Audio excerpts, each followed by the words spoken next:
Hello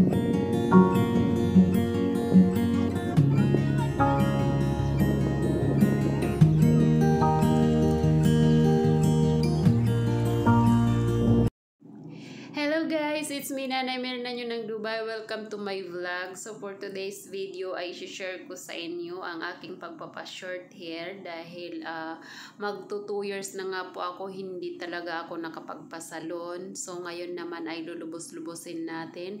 Magpapakeratin tayo at magpapa-short hair at syempre magpapaputs pa na rin tayo. Kaya samahan nyo ako at syempre i-share ko sa inyo at bago yan gusto ko muna mag-thank you sa inyo sa mga nag-like at subscribe sa aking munting YouTube channel. Maraming salamat sa inyo. Kaya ito na nga, inumpisahan na tayo ni ate gawin yung ating buhok. Ginupitan na yung buhok ko bago niya ibabad.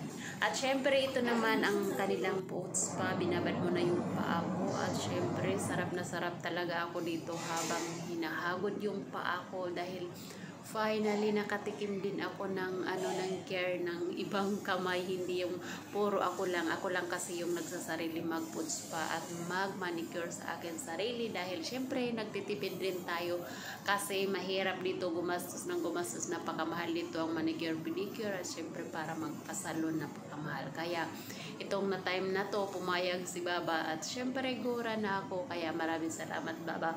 At syempre i-share ko sa inyo at hindi na ako maghahaba ng salita pa dahil nakakahingan mag voice over. Again, thank you so much sa inyo sa mga nag-like and follow, subscribe sa aking YouTube channel at sa aking FB page.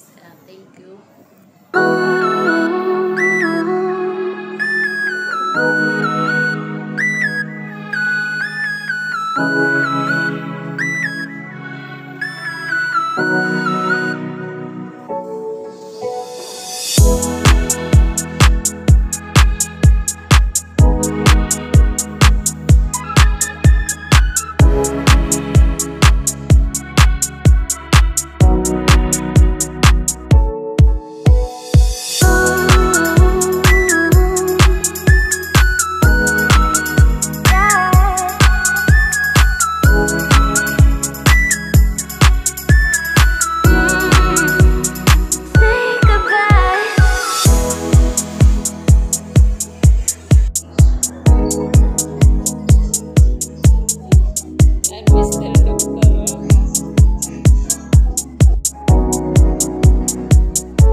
Mura lang dito, hindi katulad affordable price.